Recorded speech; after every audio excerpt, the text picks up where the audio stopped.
Welcome to Schooling Around. If it's spring, it's graduation time around the Oxford School District. The thing I like best about this time of year is the great stories that come to light about kids who faced incredible odds to get to that senior year. Today we visit a girl from the Ukraine who was adopted at age 15. We'll also talk with three of our kids from Oxford Bridges, one who dealt with a parent's deportation, another who lost his mom to a horrible disease, another who raised a son while completing her high school work. Then, a quick visit with our early college kids, celebrating their capstone event as they graduate with college credits. You don't want to miss this. Drownings are a leading cause of death for young children. Make sure kids learn how to swim. Always watch them in and around water and properly fence all pools. Simple steps save lives. To learn some new ones, visit poolsafely.gov. In previous years, Oxford Virtual Academy has highlighted the lives of kids who were sports professionals, kids who were missionaries, kids who, for a lot of reasons, just weren't suited for the classroom every day. Lilia Retger is one of those kids, but for a different reason. You see, she lived in the Ukraine. After struggling in an alcoholic household, she ended up in an orphanage, and years later, at age 15, was adopted and brought to America. Can you imagine? I was adopted by an American family from Ukraine. I lived in an orphanage before that, and I dreamed about having a family, and one day it just happened.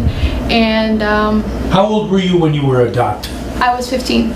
You were a teenager when you were adopted. Yeah, it is very unusual to hear people adopting teenagers, because most people are adopting only babies or toddlers, but I was a teenager when I was adopted. Stop right there and tell me more about your life in the orphanage, growing up there. It was a Christian orphanage, and before I got there, I was living with my biological family, and I was living in terrible conditions where my mom couldn't take care of me because she was alcoholic, and I think it was just a miracle because I was in that orphanage for about 6.5, 7 years, and I was taken care of by foster family. I was there. A lot of people were spending time with me. That's when I first started learning English. I wasn't really expert in it, but that's where I started learning. And when you say you were taken care of by a foster family, do you mean that you were in their home? They were taking care of you in their home? There was two parts of the orphanage. There was a rehabilitation center, and there was foster family. I was in a rehabilitation center for about a year, and after that I was put in a foster family. I think there was 3 or 4 families that I've changed, and it was hard to be adapted into because it was different families, so it was hard being adapted into those rules because every family has different rules to go by. I was the only child because my mom was 16 when I was born. As you were going from foster family to foster family, did they have any kids that you associated with? Yes, they had 2. Well, that's okay. You don't have to remember numbers, but 1 to 2. That must have introduced an additional challenge to you, having to change relationships.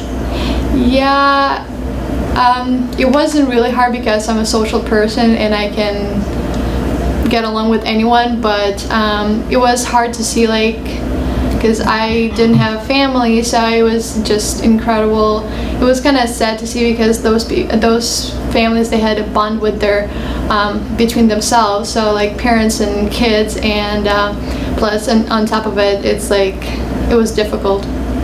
Were there a lot of times when you thought you were on the verge of being adopted when it didn't happen? Yes, my first process, I was going to be adopted to Czech Republic, and it lasted for about 3 years, and I really got attached to the family. But after 3 years, the government just said no because I don't know why, and I was going through a hard time in my life.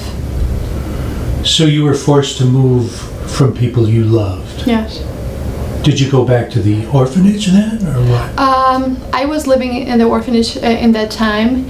It was just the process that lasted 3 years, and family from Czech Republic, they were sending papers to Ukraine and making sure just sending papers to government and see if it's possible for me to be adopted, but government just said no, and it was a hard time for him to go. It was hard for me to go through that because I was attached to the family. Okay, so it was back to the Ukraine then, is that Yes, correct? Yes. Okay, and so what happened, how old were you then? I was about 13 or 14. So it was another year or so. Yes. Okay, tell me, how did that come about? Tell me the steps. I was going through a hard time after Czech Republic adoption, and I didn't want to be adopted anymore. But then a week or two later, my guardian said that there's two families that want to adopt me, and I had a hard time choosing which family. So I chose my family here in Michigan, and we met in December of 2012 or 13, when we just met on Skype, and we just started connecting and staying in touch with each other, and I added them on Facebook. We started talking. I asked them if I can call them mom or dad. Right now I have my sister and my brother, so it lasted 1 year, and I was adopted in December 2014. So for a year you were going back and forth, messaging in one way, shape, or form or another to get to know each other. Yes. And then finally you were able to come to the United Yes. States. Just out of curiosity, you said you had to choose between two. Where was the other family located? They were, they're here in the United States, I think. I'm not sure what state, but that family was part of the group which was visiting my orphanage and spending one time a month. They would come to my orphanage, play games, and just do different activities with us. So when you finally got word that it was official and you could pack your bags and come to the United States, tell me how that went. Once I realized that I was actually going to be adopted, I was just so happy, like, yay, I'm gonna have a family. But it was hard to leave my orphanage and my biological family and like my friends behind. Do you keep in touch with those kids? Yes. Can you Skype with them? Do they have access? Yes, we Skype, we talk almost every day. Thank And- goodness. Yeah, so thank goodness for Facebook and Skype. Adoption is a difficult process anyway. Throw in the word international and things get worse. Yes, they were there in November 2013, and they surprised me actually by showing up at church. And from November until December, we were actually like going to courts and going to my apartment to sign me up from my apartment, and just going to different locations where we send papers so that I can actually officially be adopted. Okay, was that a very long process? It felt like it was a long process. Felt like but forever, I'm sure. It felt like a long time, but it was actually short. So when they finally said, okay, you can go, how did you feel about everything? I felt happy. I felt like finally it happened, but it was, in the same time, it was sad because I had to leave my family behind. And finally, her first glimpse of Michigan. I have never been in the United States before, or didn't know what Michigan is like. What did you think when you landed? I landed in the worst winter that I've ever experienced. Probably, and it was so cold. I didn't know where I was. I didn't even know if it was United States or not. Didn't you have bad winters in the Ukraine? We did. It was. I mean, for me, it didn't feel like as bad, but it felt like the worst winter of my life. Well, by now you know that in Michigan you wait a few minutes and it'll change. Yeah, pretty much. All right, so tell me about your educational experience here. It wasn't easy at first, was it? It wasn't easy getting used to American education, to American schools. It was different learning, different styles of learning. So it was, the hardest part I would say is that language barrier.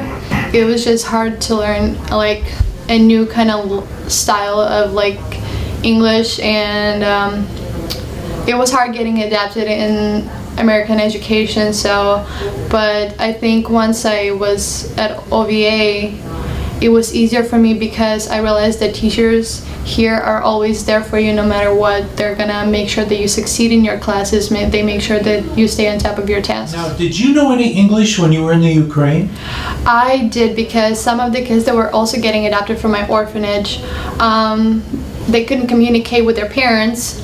So, and I was one of the kids that knew English, like a little part of English, and I was able to translate to parents what kids want and what they need, what they're talking about. Were you able to communicate with your new parents early on in English? Yes. Did they know Ukrainian or? No. They did not, so it was... No, my dad actually, he was traveling from the apartment in Kiev to my orphanage. It was hard for him because he didn't know the location, he didn't know where he was going, he didn't know what he looked like, so I had to like drive around with them and make sure that they're getting to the right location. How was that when you first went into public schools here? Was that very difficult with the language situation? I think it was hard for me because I couldn't understand the material, and like it was hard for me because I was part of ESL, so I had to like stay after school individually with a teacher and to go over the material again. What is ESL? I don't know. English second language student. Okay. Did things gradually get better, or? It got better once I was at OVA. Like I'm a visual learner, so it's like, and if I'm one-on-one with my teacher, which this is the part of what I like about OVA, is that you get one-on-one with your teacher, and he or she gets to explain to you the material. So you sit one-on-one, and we would go over together over the quiz or over the material. So it got better until I got to OVA.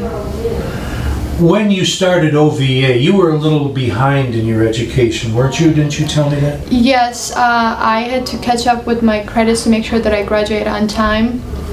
I was behind with English and some other material, but once I was part of OVA, I actually got caught up with all my credits. So you got caught up in, didn't you tell me you got 4 years of work in 3.5 years or Yes. something?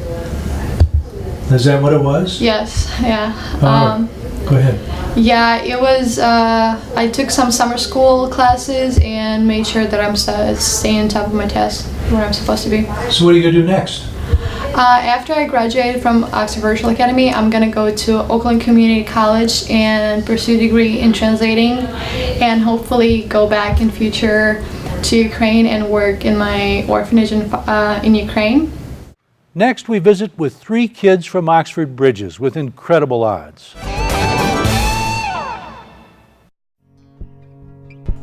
Canine Stray Rescue is Oxford's own local dog rescue. Each year they take in hundreds of dogs and bring them into suitable homes.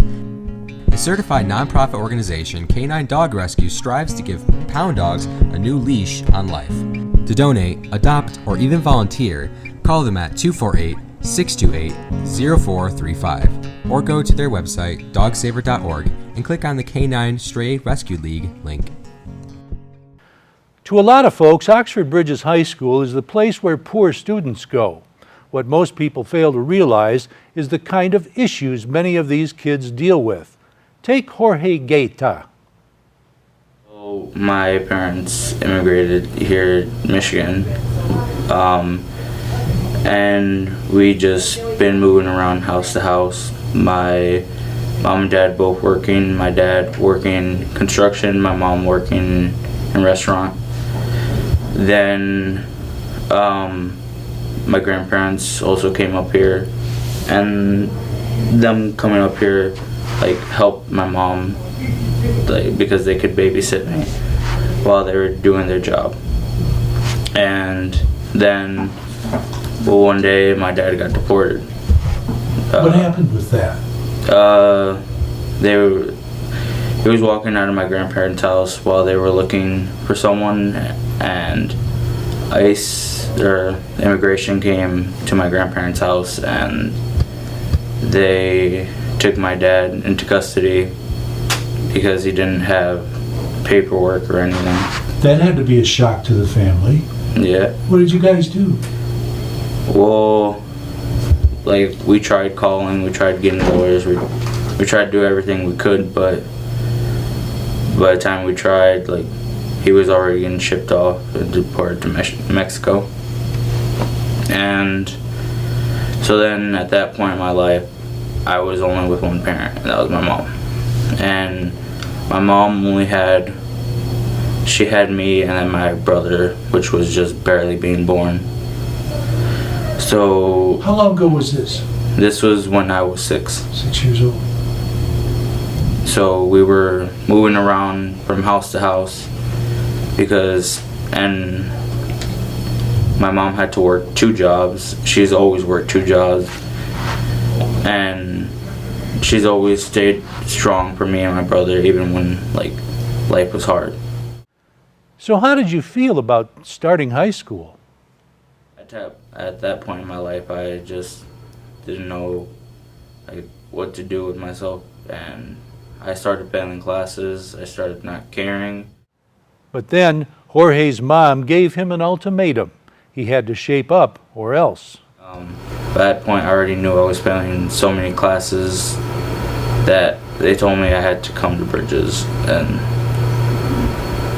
So at that point, were you a junior or a sophomore? I was a sophomore. Okay. This is the second semester of sophomore year I came here. And ever since then, the teachers have been helping me and a lot of the other students graduate. Like, Did you have your doubts about Bridges when they first told you that's your only alternative? yeah, I did. And then when I asked people about it, they told me it was a bad school, that like, good luck going to that school because it was a terrible school. When I came here and met all the teachers and started like talking to other students, they all were nice. Like, they were all welcoming. They were nothing as they were portrayed by everyone else, because they were different. And Grades started getting better too, I imagine, huh? yeah, I started doing a little bit better academically, and I started doing my classes, but also I slacked a little bit. But the teachers were always on top of me and always helping me get to the next step. Well, the big news is you're going to graduate here pretty quick. Yep. Jorge has a mom and stepdad who care a lot. He's planning to attend Oakland Community College for his prereqs. Hey Leonard, you're watching OCTV. Marcos Ramirez is also graduating from Bridges. His father emigrated from Mexico, met his mom here, and the rest is history, much of it challenging. It wasn't always nice, being a kind of a big kid. You kind of get picked on a lot, especially in some Pontiac schools. But just knowing you can go home or talk to teachers, some friends you have that, are outgoing, always there for you, willing to talk. Tell me what led you to Bridges. What led me to Bridges is, coming from the high school, I was kind of slacking because my mother was diagnosed with stage 2 ovarian cancer. When was this? It was when I was in 6th grade, which I want to say was in 2000. Well, that's okay. That's a tough thing for a 6th grader to deal with. It was. Did you have brothers and sisters? Yeah. I have a younger sister right now who is graduating from Walton Charter, which is a school on Pontiac. What went through your mind? I know it's a long time ago. It's hard to remember. When you got that news, what went through your mind? Kind of just made me feel sad, depressed. Yeah. Because, you think about cancer, you don't know how much time you'd have and how much, Sure. you'd have with a specific person. And you just try to make the most memories as possible. Right. that kind of, my freshman year here. How long did your mother survive? I want to say, well, 5 years, roughly. She went on for 5 years. So that took you into high school, didn't it? Yeah, she passed away November 13th of 2015, my junior year. Well, that didn't help your attitude very much, did it? No, it kind of made me want to quit, drop out. Because how I tell a lot of people, my mom was my support. She wanted me to graduate. A lot of people wouldn't or didn't believe that I'd finish high school, I'd graduate, be successful. At that point, were you in the regular high school or were you over here? I was here. Oh, you were here? I was here. Okay, tell me about what led you to Bridges. What led me to Bridges Yeah, was were you having my some freshman year. I was having some rough time in classes. Mhm. I was kind of slacking, not doing my work, joking around with What do you think friends the too reason much. was for that? Just out of curiosity. I don't know. I guess since like middle school and all that, I didn't fit in. So when I came to a new high school from Pontiac, I wanted to fit in. When did you come here from Pontiac? My freshman year. Okay, high school. Yeah, Yeah. high school So sometime. it was kind of tough fitting in with everybody, huh? Yep. So how did they approach you about Bridges? Well, I wasn't really approached. It was just one day, my mother got an email or a letter. I don't remember how, but she said, either I can get kicked out of the high school and go to a Pontiac school, Pontiac High School, or, I can take my chances and come to Bridges and, succeed. And this was before freshman year was over, probably about a month or so. And, I started asking some kids around how's Bridges? And they're like, oh no, it's a terrible school. It's really horrible. They were just making it seem like worse than the high school. So it kind of scared me. So what was your first impression after you actually came here? It was really nice. The teachers were outgoing. They met with students if you were slacking in classes, if you needed help, or you were falling behind, or you didn't understand a specific topic. They would take time to, have other students continue to what they're working on and help focus you and help you figure out what you need help in and help organize you. Marcos also plans on OCC to start college. Hey Lakeville, you're watching OCTV. Mariah Mapes is our third Bridges graduate. Her problems go back to the 8th grade. Well, at first, when I was leaving 8th grade, there was the possibilities I wouldn't even make it into high school. They wanted me to retake the year because of certain classes, but when I got into OHS, I took nothing seriously. I mean, to me, it was just a giant playground. Nothing was academic. It was all just to hang out with my friends, and that's when the grades started slipping. Do you think that had something to do with your grades in the 8th grade too? Oh, absolutely. It was just, everything was just about hanging out with your friends. There was no drive for graduation. It was just, this is a 4-year plan to have fun. Do you have any brothers or sisters? I do, but they're all older. So we never had that sibling bond because, there's maybe a 10-year age gap. Okay. Go ahead, go on. Well, the first time I came here, I had an interview with Mrs. Van Leusen to talk about my grades. She wanted me to come here, and I didn't. What grade you were in at this point? I was a freshman. Freshman. She's telling me how she thinks this would be a good fit for me and that I could strive here, and I'm telling her, no, I'm not coming to your school. And I think back at how awful I was. I mean, I was a snotty little brat. I laughed in her face and I said, I will never come here. Little did I know, 3 years later, I never want to leave. Like, this is home now. So What made you feel that way? that I didn't want to come here? What made you change? Well, I had a son, and my son's 3 now. I had him when I was 15. All right, tell me about that and how it affected your school life. Oh, it affected everything. Not just school life. It affected everything. He's my pride and joy. Like, this diploma is for him. I went back to school for him because he deserves to have a mother who graduated. Like, what kind of example would I lead if I just dropped out and never tried? He loves coming in here. He loves meeting my teachers and playing with trucks with them. So I think he understands that this is big. And maybe he'll understand this is for him. I came back. I was dropped out for 2 years. I tried homeschooling, it didn't work. But the way my grades were, I had no chance in the high school. What do you think helped you most here at Bridges to The love of the get in the teachers. right frame of mind? The love of the teachers. I mean, that's really what it is we address ourselves as like being a family here, and that's really what it's like, is they care so much, and it's kind of like a love that you can't find in other teachers. I mean, they have this giant heart, and all they want to do is see you succeed. Mariah has an interesting goal. I want to be a social worker to help troubled teens, because I remember what it was like being that troubled teen and having no one to talk to, and that's what I want. I want to give that opportunity to have someone who understands what they're going through. Next, the kids in our early college program capstone off a 5-year journey.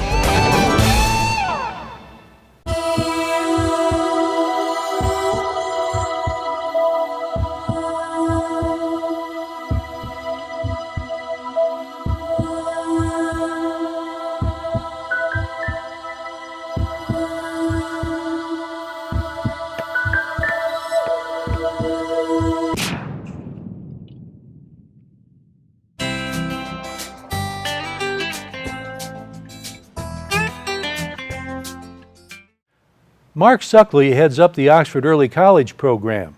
These kids take 5 years to complete high school, but not because they're goofing off. They often end up with an associate's college degree to boot. Capstone is their special night. And this is the night that those kids actually earn their high school diploma with that final piece of their requirements for graduation, which was this capstone project.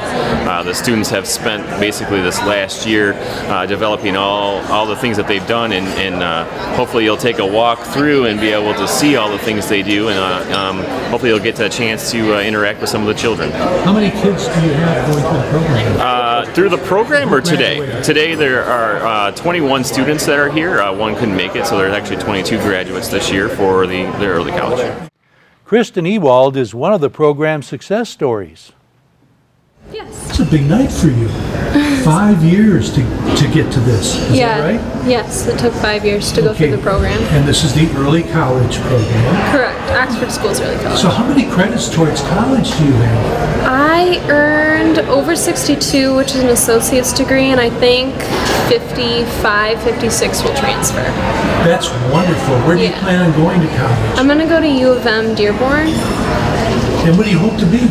I'm going to be a genetic counselor, but that takes a master's degree, so I have to get my bachelor's before I get my... Well, it sounds to me like you've been a good student, so that should be Yeah, it should be a okay. doable thing. Yeah. Okay. All right, now look, I'm looking at your capstone. First of all, what is the capstone project? I coordinated over about 150 volunteers for a first Oxford robotics competition for elementary school students throughout the state of Michigan. We had around 30 teams, around 2,000 in attendance, and a ton of kids competing with robots. Where did you have this at? This was actually hosted at the high school. Right here? Yeah. That's quite, you actually brought this thing together. That's a big deal. I coordinated all the volunteers, and then there was an event coordinator who coordinated with the program first and actually made sure that everything was up to their standards and the way that they want things. Now tell me a little bit about the capstone project in general. Okay, so the capstone project is a whole year project that all the students have to do in their 5th year. And at the beginning we read some books on volunteering, on community service, different people's life conditions, and then we have to write essays presenting what we want to do, why we want to do it, and give other basically step-by-step details of what we're doing and why. Hardship, challenges, and so kids, this is the beginning of anything you want. Thanks to Kyle Snage at the controls, Dan Weiss at the editing desk, and you for watching. This is Oxford Community Television, keeping it local.